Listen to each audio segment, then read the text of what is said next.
So I have added the stable or the barn, however you want to describe it, to the nativity, and have gathered them all together, all except for Jesus. Jesus hasn't been born yet. It's not Christmas yet.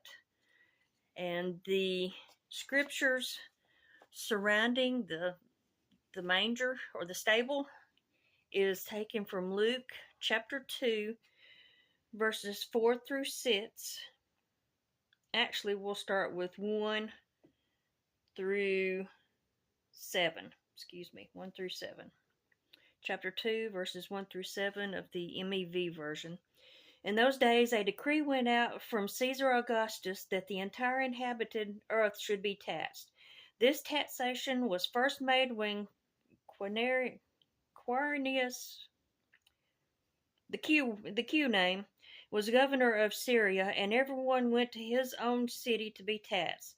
So Joseph also departed from the city of Nazareth in Galilee to the city of David, which is called Bethlehem, in Judea, because he was of the house and lineage of David, to be taxed with Mary, his betrothed wife, who was with child. So while they were there, the day came for her to give birth, and she gave birth to her firstborn son, and wrapped him in strips of cloth, and laid him in a manger, because there was no room for them in the inn.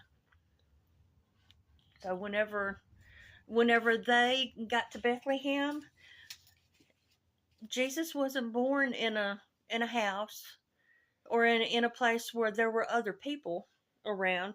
He was born where the animal, the donkey that you see, I'm sure that she probably rode on a donkey on the trip. So Jesus was born where the animals stayed. It wasn't a fancy house. It wasn't a palace, because in scripture the people were looking for a ruler of royalty, some type of royalty, and Jesus was, the way he was born, was anything but that. It wasn't what the people was expecting.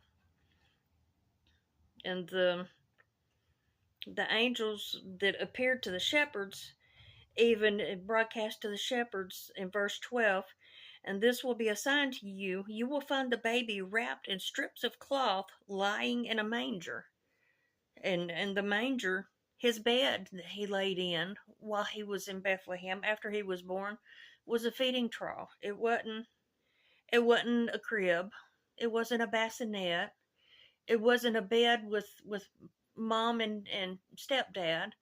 It was a feeding trough where food for the animals were placed, and the animals eat out of it. So he wasn't born of regal status, and he was born into the dirt and the muck and the grime of the world. He left heaven for us. And the manger, the stable, is a reminder. Whenever I put it out, it's, do we make room for him in our heart?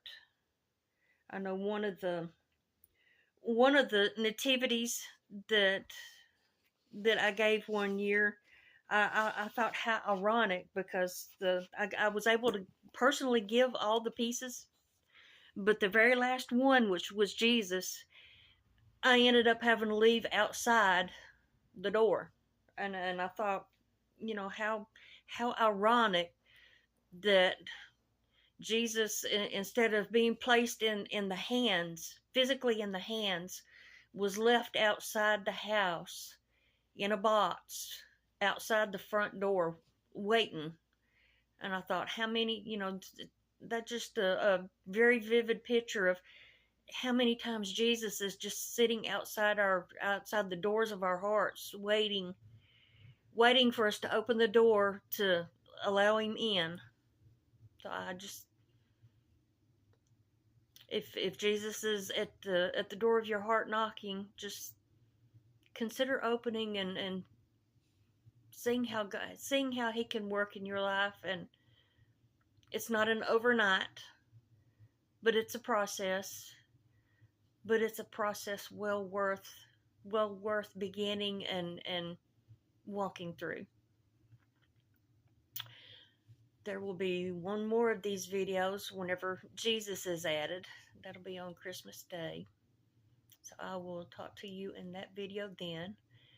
And remember, God loved you so much that He sent Jesus into this world, and that your story has a part, has a piece in what God is doing with others that are around you. Just as each person, each figurine in that display has their own story in Jesus' birth. We have our own story that we're living out day by day.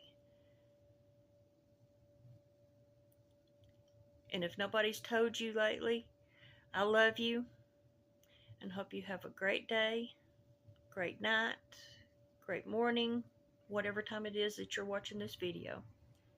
I will talk to you later.